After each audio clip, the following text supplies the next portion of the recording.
آداب، یہ شہر کراچی ہمیشہ سے ایسا نہیں تھا جس طرح سے آج اس کی منظر کشی ہے، جس طرح سے اس کی آج بربادی ہے کہ کوئی پرسان حال نہیں ہے، سڑکیں ٹوٹ پھوٹ کا شکار ہیں۔ بین الاقوامی جریدے بتا رہے ہیں کہ جی شہر کراچی جو ہے وہ دنیا کے بدترین 5 جو شہر ہیں اس کی فہرست کے اندر شامل ہے۔ یقینی طور کے اوپر یہ شہر کراچی ہمیشہ سے ایسا نہیں تھا، یہ شہر کراچی تھا جس کو لوگوں نے لقب دیا روشنیوں کا شہر۔ یہاں پہ لوگ اپنے کاروبار کے لیے، روزگار کے لیے آتے تھے۔ یہاں کی تجارتی سرگرمیاں ہوں، سیاسی سرگرمیاں ہوں یا پھر سماجی سرگرمیاں ہوں، یا حتی یہ کہ جی یہاں پہ جو ثقافتی سرگرمیاں تھیں وہ بھی اپنے آپ میں مثالی تھی۔ لیکن اس کے بعد اس شہر کو جس طرح سے دیمک لگی ہے 15 سال کے اندر، اس شہر کو کہہ لیں کہ جی روشنیوں کے شہر سے لا کے ڈکیتوں کا شہر تک انہوں نے بنا دیا ہے، رشوت خوری کا شہر بنا دیا ہے۔ بہرحال یہ شہر ہمیشہ سے ایسا نہیں تھا۔ ایک وقت تھا جس وقت اس شہر کا جو میئر تھا وہ دنیا کے بہترین میئرز میں اس کا شمار ہوتا تھا۔ کراچی کی جو ترقی تھی وہ کہہ لیں کہ جی ریکارڈ یافتہ، کہہ لیں کہ جی بین الاقوامی جریدے اس کو اعتراف کرتے تھے کہ اور جس شہر نے، اس شہر کراچی نے پورے پاکستان کو معاشی طور پہ اتنا مضبوط کرنا تھا کہ اس پاکستان کو کہہ لیں کہ جی ایشین ٹائیگر تک بنانے کی صلاحیت تھی، اس راہ کے اوپر گامزن تھا۔ لیکن اس کے بعد حادثہ ہوا، اس شہر کے اوپر غیروں کی حکمرانی آئی اور اس کا حال یہ ہوا کہ آج اس شہر کے اندر اس کا شہری بھی یہاں رہنا نہیں چاہتا۔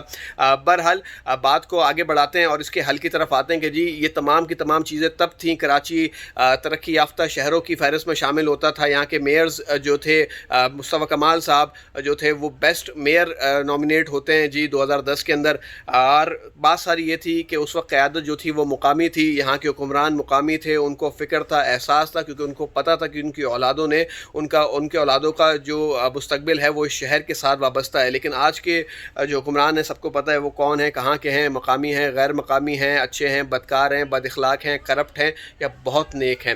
یہ تمام چیزیں آپ لوگ جانتے ہیں۔ اور اگر آپ لوگ چاہتے ہیں کہ جی اس شہر کو واپسی روشنیوں کا شہر بنایا جائے، اس شہر کو ایک مرتبہ پھر کوشش کی جائے کہ اس کو ری بلڈ کیا جائے، تو ہمیں یقینی طور کے اوپر اس کا ایک موقع آ رہا ہے۔ جس طرح سے وزیر اعظم پاکستان نے بھی کہا کہ اگست میں ان کی جو حکمرانی کی جو مدت ہے حکومت کی وہ مکمل ہو رہی ہے، ختم ہو رہی ہے۔ اس کے بعد یقینی طور کے اوپر ایک دفعہ پھر الیکشن آنے اور اس کے اندر اگر ہم طریقے سے پارٹیسپیٹ کر سکیں اور کراچی کی جو قیادت ہے وہ مقامی لوگوں کے ہاتھ میں دے سکیں تو یقینی طور کے اوپر کراچی ایک مرتبہ پھر ترقی کی راہ کے اوپر گامزن ہو سکتا ہے۔ اگر ہم یہ کرنے میں ناکام رہے تو یقینی طور کے اوپر شہر ابھی تو 5ویں نمبر پہ بدترین شہروں کے اندر، شاید پھر پہلے نمبر کے اوپر آ جائے اگر اس دیمک کو 5 سال مزید اور دے دیے گئے۔ تو بہرحال ایک مرتبہ پھر یہی کہیں گے کہ جی مقامی قیادت کا انتخاب کرنا ہے۔ ہم نے اپنے لوگوں کو جانتے ہیں جنہوں نے شہر کے اندر پہلے بھی ڈیلیور کیا ہے۔ آپ کو ایک بات مختصر سی ایڈ کر دوں کہ یہ شہر پہلی دفعہ جو ہے بدترین شہروں کی فہرست کے اندر شامل نہیں ہوا، 2004 یا 2005 کے اندر بھی شامل تھا،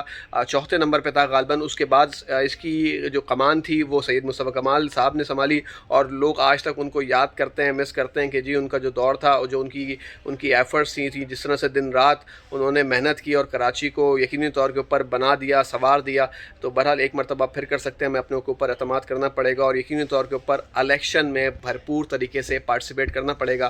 اگر پارٹیسپیٹ نہیں کریں گے تو یقینی طور پہ پھر وہی حال ہوگا جو کہ اس مرتبہ کراچی کے جو بلدیاتی انتخابات تھے اس کے اندر ہوا ہے، اور یقینی طور کے اوپر آنے والی نسلوں کے لیے یہ شہر رہنے کے قابل نہیں بچے گا۔ عزت غیرت کے ساتھ رہنے کے لیے شاید یہ شہر رہنے کے قابل نہیں رہے گا۔ تو پھر ایک مرتبہ کہ شاید ہمیں انتخاب کرنا پڑے گا مقامی قیادت کا، کردار والی قیادت کا اور اعتماد والے لوگوں کا، جنہوں نے ماضی کے اندر ثابت کیا کہ ہاں ہم نے ڈیلیور کیا تھا، ہم ایک مرتبہ پھر ڈیلیور کر سکتے ہیں۔ بہت شکریہ۔